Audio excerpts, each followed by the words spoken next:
State of Solomon. Your local election debate on 105.7 ABC Darwin. Welcome.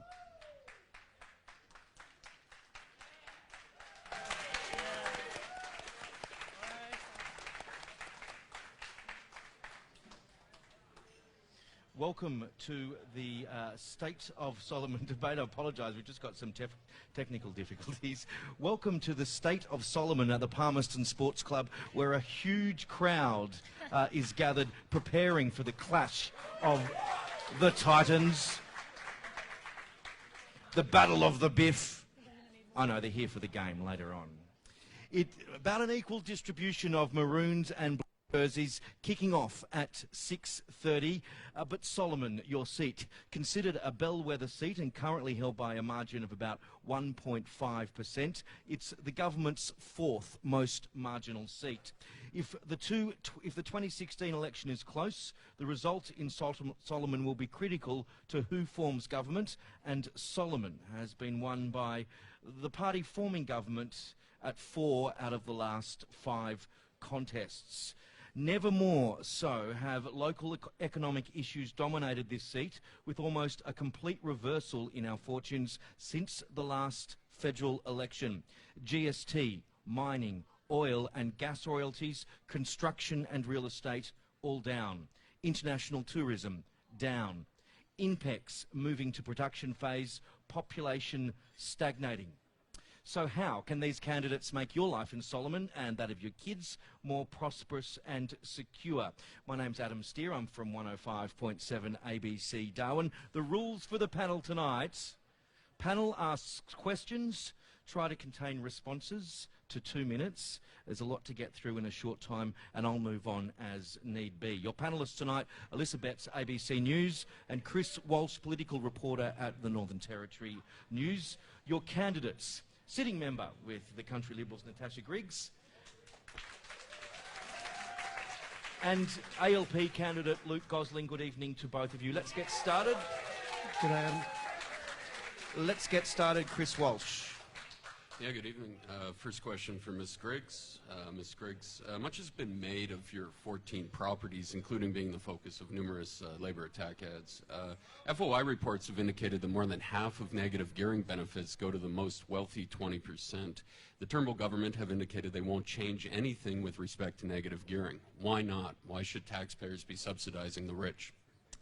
Well, thank you, Chris, and you're absolutely right. Much has been made about my family investments, and I have to say that all my investments are on the record, and the properties that were purchased were largely purchased before I was in political life, and Paul and I were both public servants, and so that sort of fits the average demographic of people using negative gearing in properties. Negative gearing.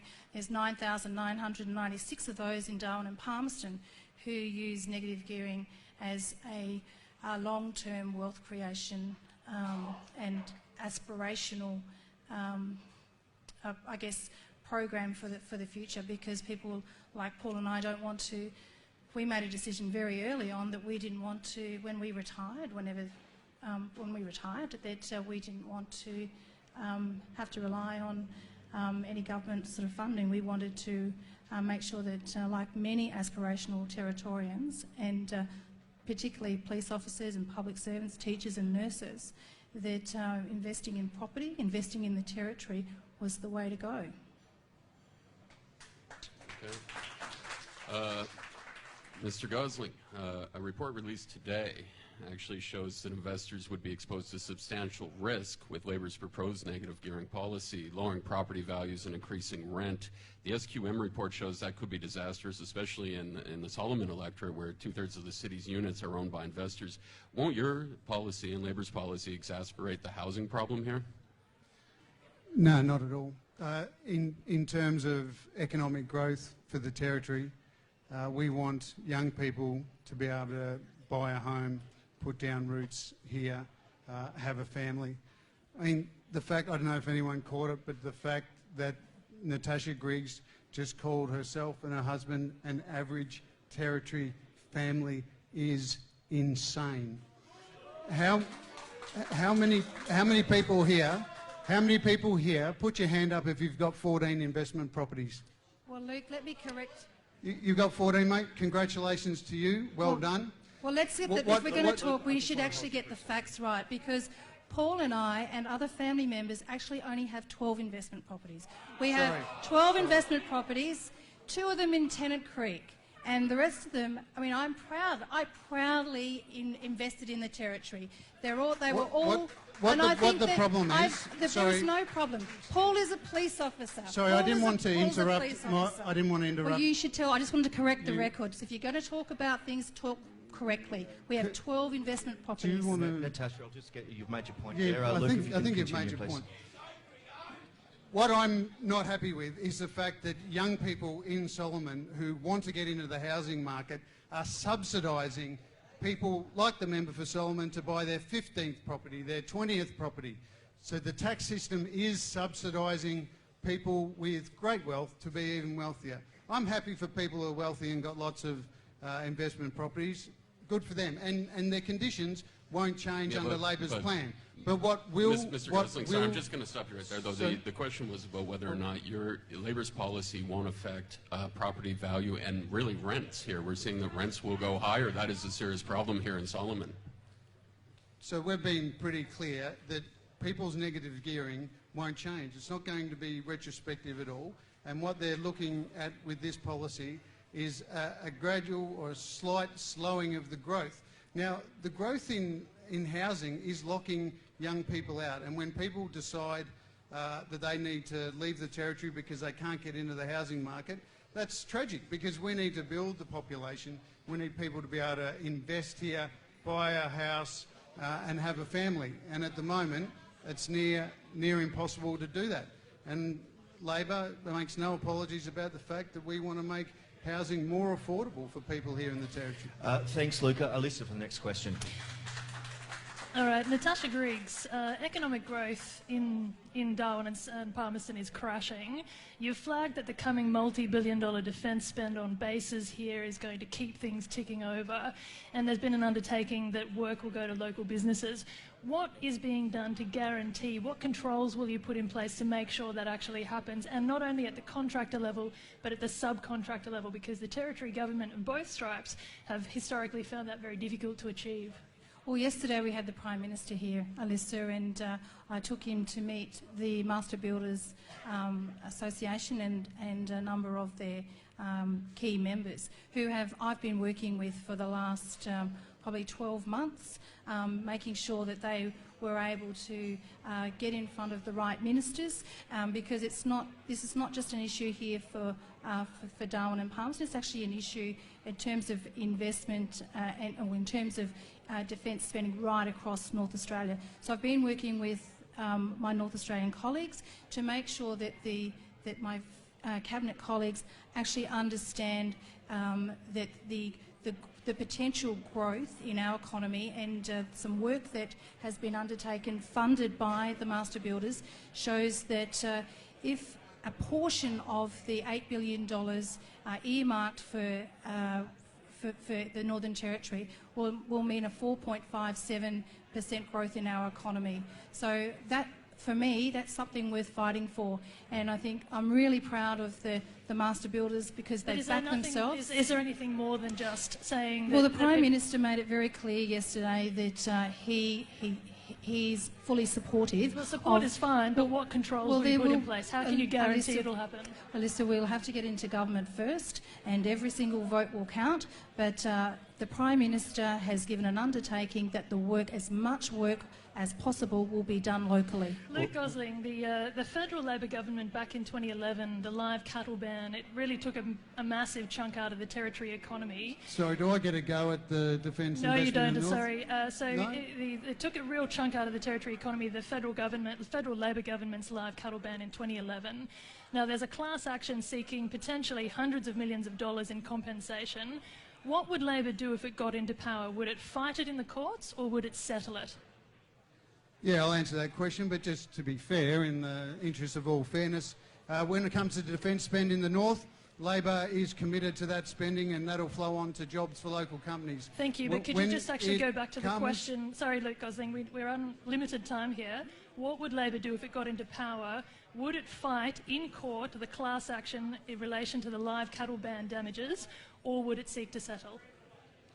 When it comes to that issue of the live cattle bans, I think a lot was learnt through that period, but what we do have now is a better regime. Now, I'd have to take advice from my federal colleagues about that, but I think it is a bit unfair to say that the Libs are going to make sure there's jobs for local companies out of the defence contracts, because at the RAF base, when there was a contract, it went to a southern company.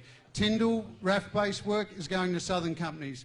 If we're going to keep giving defence work to southern companies, the territory's not going to grow, and territory workers aren't going to be able to... Look, we do have to leave it there. Aren't going to be able to support their families. It's 6:15. You're on 105.7 ABC Darwin at the great debate, the Battle of Solomon. Grandstand football. Hi, this is Andrew Moore. Join us for the second State of Origin game for 2016 tonight at Lang Park. Queensland won the opening game of the series in Sydney. Queensland won 6 points to 4. Will the Maroons win the series for the 10th time in 11 years? Coach Kevin Walters knows it won't be easy. I think it's leaning towards New South Wales. May the defeat for you be a minor one on Wednesday night. I'll be joined by Matt Elliott and former Blue Andrew Ryan. That's tonight on 105.7 ABC Darwin.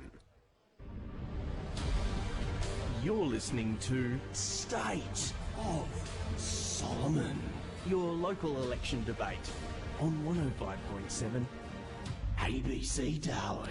Adam Steer with you here tonight, joined by our panellists Alyssa Betts from the ABC and Chris Walsh from NT News. Our candidates tonight: Luke Gosling, ALP candidate for the seat of Solomon, and the sitting member for Solomon, Natasha Griggs from the Country Liberals. Chris Walsh, your next question. Yeah, the next question is for Mr. Gosling. Mr. Gosling, your party's own shadow agriculture minister said last week that the backpacker tax is ill-conceived, but then made some unclear comments about it being the coalition's responsibility to rescind the tax. Will Labor abolish this tax if elected or not? I really hope Labor does abolish this tax, and I've been personally advocating for that, both to Joel Fitzgibbon and to our Treasurer Chris Bowen as recently as last week. I mean, the backpacker tax, to be clear, should be scrapped. And the reason is because we've got the horticultural industry, tourism industry, hospitality industry here in the Northern Territory that depend on those seasonal backpackers to come and fill work to keep our economy driving forward. So what I want to see and what I've been advocating for, and when I say advocating, I mean standing in front of Chris Bowen, hopefully the future Treasurer of Australia, and saying, Chris, we need to scrap this tax. So why isn't that getting through to them then, Luke? No, they're listening. You're sure? They're listening.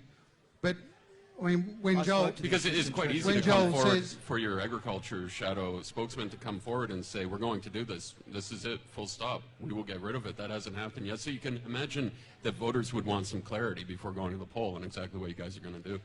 And what the voters of Darwin and Palmerston can be absolutely clear on, what those business owners can be clear on, is I will stand up for you when there's policy that's disadvantaging you.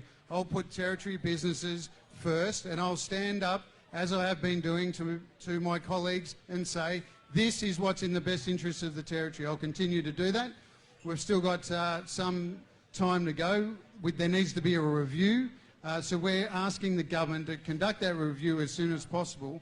But we're certainly not happy with the negative effects. Backpackers have already started going to Canada and New Zealand. So not only does this backpacker tax need to be wound back, but we need a communications plan which gets the word out to these backpackers to say, hey, we really value you coming to the territory and working. We know you spend the majority of your money here, so we hope you can come back. Ms. Griggs, your own government, I suppose, by delaying the introduction of the backpacker tax by 6 months instead of taking it off the table, you must accept now that your party has failed the tourism sector here in the territory by not outright dumping it, and just why won't you outright dump that tax? Well, thanks, Chris. On the eve of the budget, there was a meeting where we met with the Treasurer and the Deputy Prime Minister and another number of my North Australian colleagues, where we we made it very clear that, and this wasn't the first time that we'd met or raised this issue, but we made it very clear that it wasn't just the issue around I guess the horticultural area. It was when I had businesses, hospitality businesses, saying to me that they're having their numbers drop down. I mean, I made the case to get that. What we do have is an undertaking from the Treasurer that there will be a review that will take 6 months, but Sorry, what do you personally think then? Sorry? We've heard Mr. Gosling say that he thinks his party should get rid of it outright. Oh, Do you think? So absolutely, I said that and I'm on the record of saying that it should have been scrapped. It's not as simple as just saying, okay, well, that's it. There's a number of different areas that are involved, like immigration's involved, it impacts the tourism sector, the horticultural sector, and so a number of ministers need to be involved. We want to make sure that all key stakeholders, all key industries are involved in that review. So I was able to get the Farmers Federation, the NT Farmers Federation, on a preliminary review, but that was only one part of the whole issue. So we needed to make sure that everybody's included. I have that undertaking from Natasha Griggs, I do have to interrupt. We do have a lot of topics to get through in such a short time. So Barnaby Joyce, who is Deputy Prime Minister, is the rightful minister to conduct this review. We will move on. Alyssa? All right, next subject is on fracking. Luke Gosling, Deloitte Economics and a gas lobby group, APIA, says up to 6,300 new jobs and $1 billion in royalties for the Northern Territory are at risk under Territory Labor's moratorium on fracking. Do you support that moratorium, and how long should it go for if you do support it? Yeah, there's a fair few elements to your question there. Obviously, Territory Labor can and does speak for itself through its leader, Michael Gunner. But what I can say is that, yeah, I support what Territory Labor is doing here, because there is obviously some serious concerns with fracking.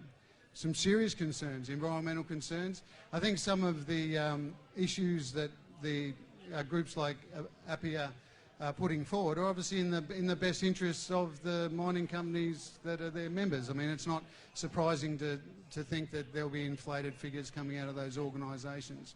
What is important is that we maintain a regulatory process that ensures the health of the Territory going forward. So that's what I'm committed to. I mean, there's all sorts of industries. They're going to bring all sorts of new jobs, renewable energy for a start. The science needs to be looked at in greater detail. But how long does it take to look at the science? Have you got an idea? Because at the moment you've got an entire industry that's waiting and putting off extra investment, potentially hurting the Territory. We'll take the amount of time that it requires to look through the science and to make sure that there's appropriate regulatory frameworks in place. And I think the people of the Northern Territory expect that of us as well. I don't think the people of the Northern Territory want us to rush in and just give carte blanche to companies to come and start drilling, start mining, if it's going to destroy water, if it's going to destroy aquifers into the future. I think it's a very mature and responsible approach for Territory Labor to look at this carefully. Okay, and Natasha Griggs, what's your response to that? I mean, we do have an awful lot of legacy mines that are blighting the Territory landscape. Do you think the Territory government is running in too quickly here? Well, I don't think they're running in too quickly at all, and we want to make sure that that there are opportunities for jobs, and I think, but I also think that yes, there's a lot of misinformation out there, and there's some things that have happened overseas which haven't been happening here. The aquifers are a lot lower in the ground than overseas, and I actually haven't seen anything at this stage to sway me not to support fracking here in the Territory. It's 25 past 6, 105.7 ABC Darwin. You are listening to the great debate, the candidates of Solomon. This federal election, you could be forgiven for feeling lost in all the polls, policies and promises.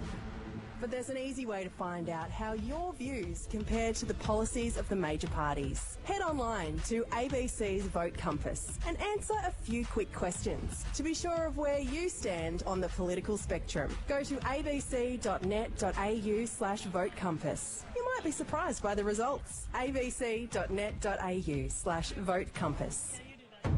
You're listening to State of Solomon. your local election debate on 105.7 ABC Darwin. 25 past 6, Adam Steer with you. We are at the Palmerston Sports Club, where there is a huge crowd gathered for the State of Solomon, or perhaps the State of Origin. It's hard to tell. The crowd looks, well, it's turned a little maroon at the moment. There's less blues to be seen. We'll see what happens. They're here for the State of Origin. We'll see what happens a little later on.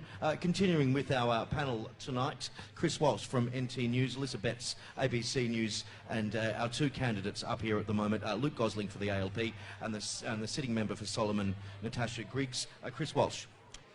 Yeah, next question is for Mr. Gosling again, and kind of sticking in this theme of getting clarity so that everybody knows where the parties stand before we go to the polls next Saturday. The Fair Work Commission will hand down its decision on Sunday penalty rates after the election. Your leader, Mr. Shorten, says if elected, he'd put in a submission to maintain penalty rates. That's really a long way from committing to actually legislating them, though, isn't it? Yeah, Bill's been very clear, and let me be very clear. I'm absolutely supportive of working Territorians that depend on penalty rates, having those penalty rates to support their family. I mean, there's no way that we are going to obviously dictate what the Fair Work Commission does or doesn't do. Well, the Greens have already come forward and said that they would actually legislate Sunday penalty rates. Why can't you? And I think Bill Shorten's been very clear in one of the issues with legislating for something like that is that the Libs then get in and then legislate to destroy everyone's penalty rates, take everyone's penalty rates away, those people that depend on those penalty rates in serving us in the community, to take those penalty rates away. And, I mean, Natasha might go on to say, oh, we're not going to do that. It's clear that 10 Liberal MPs are on the record, they want to take away people's penalty rates. All right? If you depend on penalty rates, the Libs are going to take them off you. Labor's commitment is that we will do everything we can, everything possible, to ensure that people can keep the penalty rates that they need and that they deserve. Well, it certainly became an issue last weekend, I suppose, Mrs. Griggs. Malcolm Turnbull has said that he's not going to lean on the independent umpire. So if the Fair Work Commission rule to cut Sunday rates, that's what will happen under the coalition. Is that right? Well, let's just be very clear. The federal government does not set penalty rates or can take penalty rates away. And Bill Shorten actually said that back a few months ago that his policy was essentially the same as ours, and that in that he will respect the independent umpire, which is the Fair Work Commission. They are the ones that set the rates. It's not the government that sets the rate. And you can talk about colleagues. I mean, the fact is that the Liberal Party is a broad church, and we have quite often members that are allowed to speak out because we are a broad church. So just because someone has a view doesn't necessarily mean it's my view. I respect the fact that the independent umpire is the person or is the organisation that is going to set the penalty rates, and I think that there's got to be a stop this scaremongering that's been going right across the country. And the fact is that the unions are out sending text messages to people, go and save your weekend, go and get in first and go and vote now. That's because they're scared that they're going to be exposed for the liars that they are. Alyssa? Well, look, we might head into Medicare. Luke Gosling, Bill Shorten says Malcolm Turnbull wants to privatise Medicare, but where's the evidence for that? Yeah, I'm not too sure where to start with this one. So the evidence that the Liberals want to privatise Medicare, how about that in 2009 Malcolm Turnbull said ideally everyone would be in private health insurance? Ideally, Malcolm Turnbull's idea of Australia... He says it'll never ever be privatised. Where's the evidence that they intend to privatise? Sorry, if you could... sorry to interrupt your second question with my answer. Malcolm Turnbull is on the record of saying that ideally he would like everyone to be in private health insurance. So many members of his team want to see parts of Medicare privatised and have said so publicly. They're bringing in a GP co-payment by stealth, by freezing GP rebates. They have a 20-person team, a Medicare privatisation task force, whose job it is to come up with the ways that they're going to privatise Medicare. That's privatising the actual payment system, though, isn't it, rather than the actual entirety of Medicare? Sorry, but why are those 20 people being employed, those 20 bureaucrats being employed in a privatisation task force, if they have no intention of doing it? I think people know that when it comes to the Libs and Medicare, you can't trust them. Labor brought in Medicare, we believe in it, we believe it shouldn't be your credit card that determines the health care you get. It should be your Medicare card.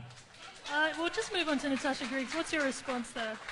Well, I think, as I said, the Prime Minister was here yesterday and he made it very clear that Medicare is not going to be privatised. In actual fact, one of the last point of our 6-point plan for economic growth across the country is that Medicare, education and health will all be funded. Now, Malcolm Turnbull made a very, very good point yesterday when he said that there is no evidence to suggest that we are looking at privatising Medicare. And he called Bill Shorten out for the liar that he is. So you know what? I'm going to call you a liar too, because you're supporting Bill Shorten.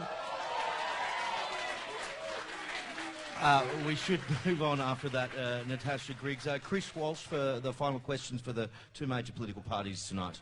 I think, as you guys both realize when you've been out door knocking, that it's not always separated in voters' minds between territory politics and sometimes federal politics. We've seen a lot of, we even saw an embarrassing question posed to the Prime Minister yesterday about the conduct of a minister. But I mean, we're looking here at 16 reshuffles, 5 deputy chief ministers, a lot of female members, Mrs. Griggs, who had left the CLP. In the territory here over the past couple of years, a lot of other scandals, backstabbing, all of this stuff going on. How do you, and I know that you've made moves to kind of distance yourself, but how do you get that through to voters and that there is something different here, that you're not a part of this? I know you've basically said you're not a part of the Giles government. Well, that's right, because and Mr. Giles made the point the other day that that it's correct. I am not part of his team. When people ask me this question, I actually give them the comparison of my chamber buddy, Karen McNamara, who is the member for Dobell. Now, she's a Liberal Party member. She is, as she sits in the Parliament with me. And the people in New South Wales don't ask her if she's part of Mike Baird's team. She knows she's part of Malcolm Turnbull's team. So once I explain it like that, people get it. So I'm part of Malcolm Turnbull's team. I'm a proud member of Malcolm Turnbull's team. Luke? Mr. Gosling, can I just quickly remind people that Tony Abbott, Natasha's good mate, Yep, before the last last federal election said no cuts to health, no cuts to education, no cuts to the pension. They did it all. So if you're asking yourself about Medicare and who can you trust, I wouldn't be trusting, and the ABC, I wouldn't be trusting this mob. Well, what about and if I can just... those savings that you now back? You now back the school kids bonus that you bagged us out about. The $57 million you're now backing. You're someone on her mic? savings. Because I'm still answering the question. Now, when it comes to Natasha's membership of the CLP, just let me say this. One thing that Natasha has been is loyal to Adam Giles. Because when Adam Giles stabbed Terry Mills in the back, Natasha supported Adam. When the TIO was sold from under Territorians, Natasha was there at the CLP, not a word against the CLP. She's a full member of the CLP. And then when our port was sold, leased for 99 years, did Natasha Griggs say a word? No. Why? Because she's a proud member of the Country Liberal Party. Thank you, Luke Gosling. And that is a disgrace. Thanks, everyone, for coming. If I don't get a chance to thank you... just hold on for a second. It's 25 to 7, 105.7 ABC Darwin. Before I let you go, just a final short statement from you, Natasha Griggs. Just keep it to a minute.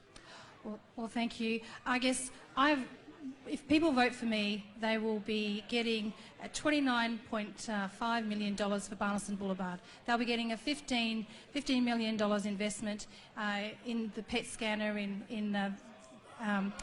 and then it's $15 million. They'll get $9 million for Carpentry Disability Services, and they'll get $9 million spent on Truck City to make sure that our roads are safer. Plus, so I think I'm worth backing because I'm part of Malcolm Turnbull's team, and we're all about jobs and growth for Territorians. Luke Gosling, what can you deliver? You've got 1 minute. What can I deliver? All right. You know what I'll do? I'll stand up for Darwin and Palmerston. You know why? Because I love this joint.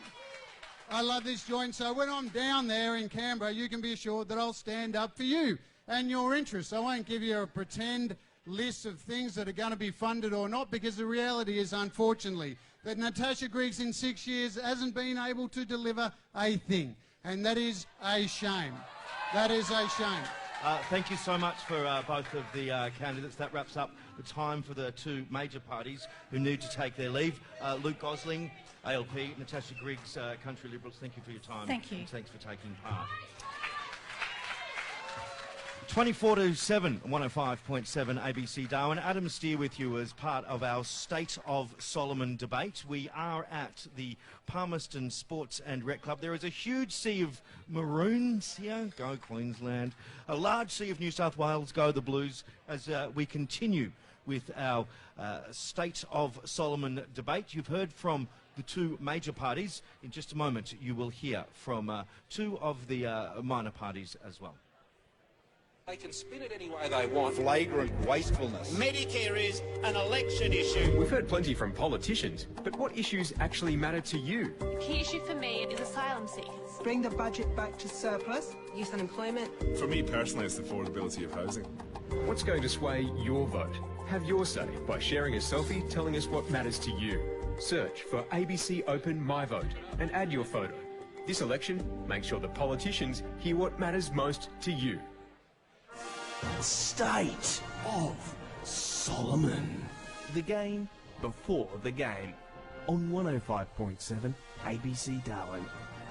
And what a beautiful night it is. Before the game, there is another game, the State of Solomon. You've heard from the two major political parties. Now let's hear from some of the other candidates in Solomon. I would like to welcome Mark Garner, running for Solomon as an independent this year. Thank you. And Todd Williams, running for the Greens. Good evening to both of you. G'day, Adam. Let's start, Chris Walsh, your first question. Sure, first question is for Mark. Hi. There's some confusion here still, I think, that people aren't really sure of the policies of One Territory.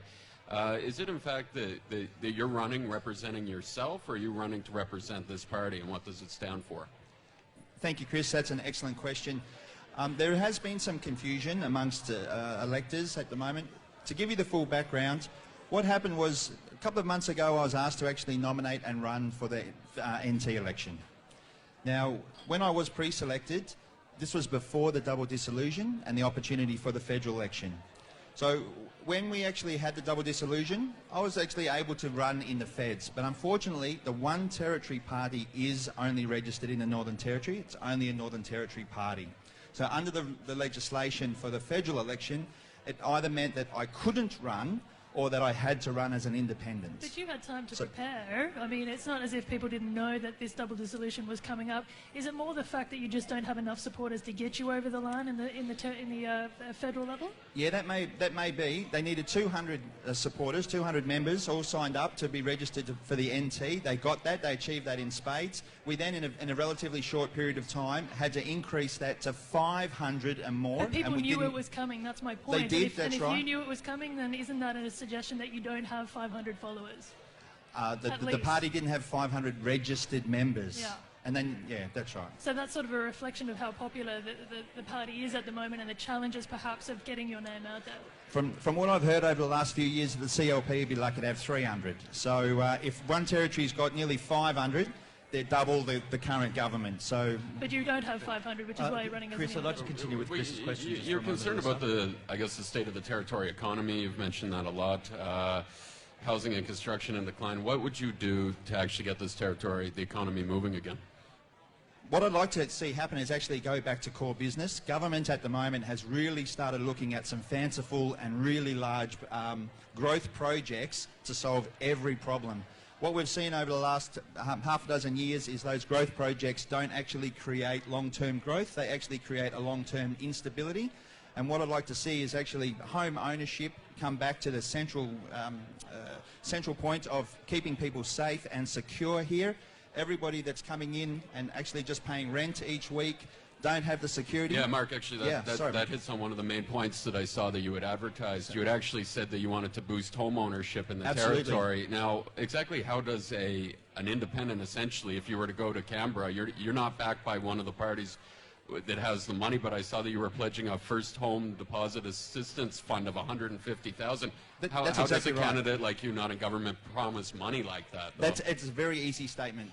The reason that we can actually promise that is that there is also a territory election coming up very few weeks after the federal election, and I'd be pretty surprised if we didn't have a change of government. The existing legislation, the past legislation that was a scheme called Home North, actually allowed people to buy their own homes with the assistance of the local government, and that was originally a federal government initiative. So there is some segues into that, and certainly when it comes to the election in August, we should actually see a new government that would be more receptive to this particular proposal. Mark, I do need to move along. Alyssa, your question. Thank you. Todd Williams, you've heard the major parties discuss their positions on fracking. It's an important one to boost the economy, apparently, if you believe the claims by the different industries. Ultimately, though, it's a territory government responsibility, isn't it? So how do you get involved? The bottom line with fracking is we see fracking as unsustainable. It's a very, very dangerous procedure for the protection of our environment and the aquifers. We don't trust the mining industry. We've seen, as mentioned as before, there's a number of legacy mines which have left the territory in a terrible state. Ranger Uranium is ill-prepared to cover up their pit. We've seen the damage out at the MacArthur River. We know that fracking, there's something like 12% breakage and failures in regards to drilling with fracking. I don't think this is a risk that we can take with the territory. One of the things that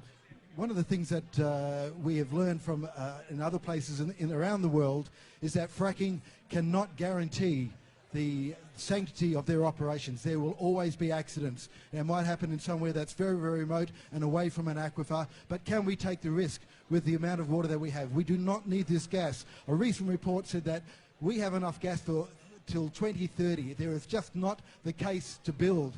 And a lot of the workers who will so-called the new workforce that's going to be delivered with fracking in the Northern Territory, they're going to be kind of fly in, fly out. The case just doesn't stack up environmentally, work-wise, and a lot of the workforce won't even be coming from the territory. Just one other thing, I mean, what is your alternative then? Because they are saying it's going to create 6,300 jobs, it could be potentially $1 billion in territory royalties. So what is your alternative to deal with the flagging economic growth situation that we have right now? What I think is far more important for the territory to invest in is to move towards a carbon-free renewable economy. Every 2 years we have a race which comes out from Darwin to Adelaide with solar cars. There's a great amount of excitement about renewable energy then. They drive out of Darwin and we're left with nothing. I think the true future for the Northern Territory is to invest in renewable energy, to build capacity in renewable research and manufacturing right here in the Territory. The carbon industry across Australia gets $16 billion in tax breaks. Now, if just a percentage of that was redirected into investing in renewable energy and renewable manufacturing, we can build a manufacturing capacity in the Northern Territory. We have the location, we have the capacity, we have the workforce. That's real jobs, and that's renewable jobs for a renewable economy. Thank you, Tom. We do have to move on. Mark, you, from what I've heard, you have some family experiences with the fracking debate that's helped form your opinion on that. Do you want to explain that to voters? It definitely has. I've got a daughter who's a school teacher living and working in Roma in Queensland, and my wife and I actually recently visited Roma, and we could actually see the devastation that industry actually created to the town. There was all the hype there was all the promotion, there was all the research, there was all the reports, and everything was going to be golden over there. It was going to be the greatest thing that ever happened to Western Queensland, and that town is now a ghost town. There are shops closed, there are people out of work. You can buy a house for less than $200,000. It is not the panacea to get us out of trouble. It's just more trouble. These companies, like the mining companies, they will go broke, they will leave town, they will find it hard, and then we're left to clean it up. I don't think any report is suggesting that it is absolutely guaranteed. What we're seeing is we don't want to be left with the clean-up. We don't want to be left with the bill. We don't want them to fly out in the Gulfstream jets while we're sitting here trying to tidy up the territory. Now, are we talking about, is renewable energy a better idea here? I mean, we still need to look into our economic fortunes. I'm all for energy. I love air conditioning. I love lights. I love driving my car. I couldn't live without it. So I'm a passionate believer in energy. Now this is, and I know you are, Mark, because I know that you're kind of a small-time oil baron. I think we could call you. That's exactly right. But how do you reconcile that? How do you reconcile having a fuel station and then being against fracking altogether? It seems like you're making money off of oil production, yet you're saying you don't want to frack. Yeah, you're absolutely right, and I can understand why people actually feel that way or can try and divvy it up that way. But look, the oil industry, it has its own inherent problems. If you think that the gas industry is going to be error-free, is going to be risk-free, you're mistaken. Look at the oil industry. Look at the spills. We've had Montoro orders in northern Western Australia. We've had BP with that massive spill in the Gulf of Mexico.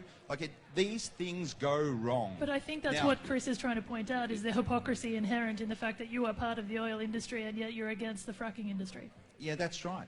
We still have to drive our cars, though. We still have to drive them. Right? So it's an industry we need. If we got rid of it, everyone's car stops. Like, I'd love to get rid of it. Trust me, I would love to get rid of it. So but the problem is we still have to. Future of electric cars, maybe. Wouldn't that be fantastic? Mark.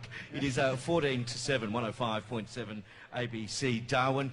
We are at the Palmerston Sports Club for the State of Solomon debate. Huge crowd in front of me, mostly maroons. There's a couple of blues around. The sound of clinking beers, the of cool refreshments as we get down to the nitty-gritty of the politics in the top end. It is 13 to 7. Keep listening to ABC Radio for expert election discussion on air and on the ABC Radio app. Head online for details right at your fingertips. News Mail is the definitive quick look election guide. Campaign Camera is capturing all the awkward moments. And spot the difference on policies with a snapshot of the party's positions. Comprehensive election coverage on ABC Radio and online at abc.net.au/Australia Votes. State of Solomon. The game before the game. On 105.7 ABC Darwin. Yes, Adam Steer with you tonight as we get into the final section of our State of Solomon debate. My panel tonight from NT News, Chris Walsh, from ABC, Alyssa Betts, and I'm joined by Mark from Independent, Mark Garner, and Todd Williams from the Greens. Next question, Alyssa. On penalty rates, Todd Williams, the Greens want to legislate to protect Sunday penalty rates. What is the point of actually having an independent arbiter like the FWC if, in fact, you're just going to overrule them with legislation when they make a decision that you personally don't like? I'm a great supporter of weekend penalty rates myself. I had a history as a waiter. During to address the audience, please. During my university years, penalty rates are so important for people to get by when they're taking a part-time job, and so sometimes it's the only way they can put bread on the table. In regards to the umpire, sometimes the umpire gets it wrong. We believe that this is a fight worth fighting for, and we will fight for penalty rates no matter what. Do you think you'd get rid of the umpire altogether if you can just get rid of the unpopular decisions? What's the point of having him? You may as well just scrap him and save some cash, yes? I think the umpire has got a place, and just as long as he knows his place. As long as we Todd, get our way. If I can just get you to look forward again, please. So you would think you'd keep him, but you're not entirely sure. You think you'd keep him, but you're not entirely sure. We would definitely try and keep the penalty rates, yes. Oh, the penalty rates, okay. Mark Garner, what do you think about Sunday penalty rates? Does one territory have a position? Well, I'm sure one territory has a position, but I also have a position as an independent, and I'm actually all for penalty rates. I'm all for people actually getting paid for the work that they do. I used to work in my 20s behind a bar. I used to work on weekends and night shifts and shift work in the afternoon, and it actually allowed me to just get a little bit more in my pay packet, allow me to buy a house, save for a house, get into the market, buy a car, do all the things that everybody wants to do. I think that as a businessman, I know that penalty rates exist. You need to factor it into your business model. If your business model doesn't work with these things that we know about, then your business model doesn't work. But the argument is that small businesses might actually thrive a bit better and they'd be able to create more jobs if they didn't have Sunday penalty rates. Do you accept that as a small business? As a small businessman, I don't believe that to be the case. I've seen it too many times that business people will pocket it, right? So it won't necessarily automatically equal another job. So I think that we pay the people the right amount of money, make sure that they're paid correctly, make sure that they earn enough money, make sure they get into their first homes, make sure that they can pay their electricity bills, and then that's what's better for the people, not cutting wages all the time. Chris? All right, question for Todd. You've called Natasha Griggs and the coalition government dangerously ignorant on climate change, referring to our worst dry season on record and the local mango industry, looking at what you said was a devastating season after the hottest May ever. Are you suggesting that this year's dry weather is a direct result of climate change, and what kind of evidence do you have? There is evidence that we've all known that the last two wet seasons have been abhorrent. We've seen that what the meteorology department said, this is the worst dry season ever because we only had the first night under 20 degrees yesterday. There are aberrations in climate all the way through history. We know that. The science is there. But what is happening is it's happening more frequently due to man-made pumping of carbon into the atmosphere. And we have seen time after time, month after month, the hottest month, record hot month, time after time. So is that a direct result of climate change right now, right here in the territory? I don't think that's too long a bow to draw. What the predictions for Darwin is that we're going to get so many days over 35 degrees that if it continues on this way, that soon Darwin will almost be unlivable and we'll all have to live in fridges for the rest of our lives, and it's just wrong. Well, isn't this some sort of? It sounds like scaremongering, really. Here, I mean, what kind of substantive evidence do you have here? The science is there. The patterns of climate anomalies continues to grow. We're getting record months every month, and we just can't ignore that. Natasha Griggs is ignoring that. She hasn't spoken once about climate change. You go to a website, there is nothing there on climate change. It's just wrong. I haven't seen that yet. I haven't seen that data that shows that climate change is why we were so hot and why we had a bad wet season, dry season. But you're saying it's there. You're saying that it is substantiated, and if we need to see the evidence, you can bring it forward. I say vote for the Greens and you'll get your dry season back. Come on. Climate change is real, and we're seeing the effects of it right here in Darwin. We're going to continue to see the effects of that right here in Darwin. 6 to 7, 105.7 ABC Darwin. As you just heard, if you vote for the Greens, then climate change will finish, apparently. We're here at the Palmerston Sports and Rec Club, just for the final moments of our State of Solomon debate. Grandstand football. Hi, this is Andrew Moore. Join us for the second State of Origin game for 2016 tonight at Lang Park. Queensland won the opening game of the series in Sydney. Queensland won 6 points to 4. Will the Maroons win the series for the 10th time in 11 years? Coach Kevin Walters knows it won't be easy. I think it's leaning towards New South Wales. May the defeat for you be a minor one on Wednesday night. I'll be joined by Matt Elliott and former Blue Andrew Ryan. That's tonight on 105.7 ABC Darwin. Hear from your local candidates in State of Solomon on 105.7 ABC Darwin. Yes, live from the Palmerston Sports Club, the clink and smell of cool beverages as we heat up before the main State of O game today. Is it going to be a Blues win, or is it going to be another Queensland walkover? We will see that in a short time. With me tonight, Alyssa Betts from ABC News, Chris Walsh from NT News, Todd Williams, Greens candidate for Solomon, and Mark Garner, the independent candidate for Solomon. Next question, please, Alyssa. Look, it's a little cheeky one, and it's on preferences, which is can be a bit of a dangerous topic. One territory I notice has preferenced Rise Up Australia before it's preferenced the two major parties. Darwin and Palmerston has a fairly proud multicultural history. How do you justify choosing that party, which it seems to be scaremongering about some certain cultural influences? Rise Up Australia Party? Yeah, look, it's a tough field, and it's one of the hardest things. I think campaigning on the side of the road and actually talking to people is the easiest part of this job. Preparing a how to vote card is almost the hardest part. It's the bit that's going to send you right over the top. No one was ever going to win on putting a how to vote card together. It was basically, when I looked at the majors, I spoke to the other smaller parties. I spoke to the majors as well. I got their opinions on certain things that we held dear and that I hold dear. And as a result, the card was actually formed. It's been difficult from what we've heard for one territory to get all on the same page here moving forward. Do you have a full set of policies? I mean, can people actually go and look at what you stand for now? And I know that one of the big issues was abortion that you guys were dealing with. Do you have a stance on that now? On the One Territory website, oneterritory.party actually has a fairly comprehensive list of the policies that have been announced. There are a number that are still under preparation, that are still actually being formulated. They're being formulated in consultation with the members and also the candidates for the NT election.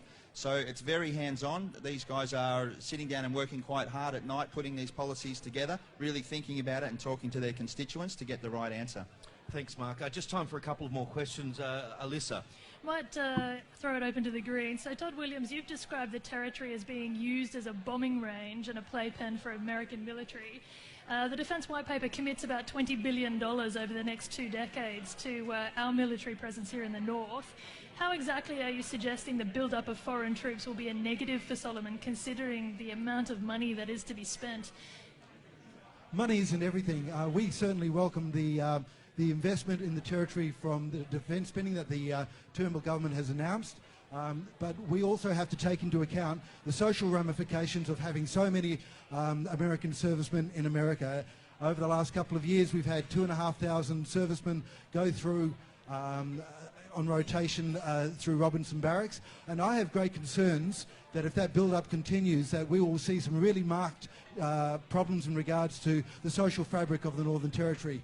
We've seen problems in Guam, we've seen problems in the Philippines. They've got kicked out of the Philippines after there's been a slew of social problems, including sexual assault. I am concerned that the social fabric of Darwin is going to be changed forever if we don't take into account some kind of means of tempering this. Now, Darwin, it does offend me to a certain extent that the Northern Territory has been used as a bombing range for international or foreign interests, and we saw only a couple of years ago we had the American president here going Aussie, Aussie, Aussie, and we all went oi, oi, oi. But for me, there was great concerns about a foreign country using the Northern Territory as a de facto base. Thanks, Mark Williams. That's it all we've got time for, just about the start of the Rugby League tonight. A big thanks to Mark Garner, independent member, independent candidate for Solomon. Go Queensland, everyone. Go Maroons. Todd Williams, Greens candidate for Solomon. Natasha Griggs and Luke Gosling earlier, and a special thanks to Chris Walsh from the Northern Territory News and Alyssa Betts from ABC. Thank you very much to all of you. That's it from me, Adam Steer. You can catch Margot on 105.7 ABC tomorrow from 5 a.m. We'll have a wrap of tonight's debate. But right now, I wonder who's going to take it out. The Blues or the Maroons? Can I have a yell from the audience who's going to take out tonight's match?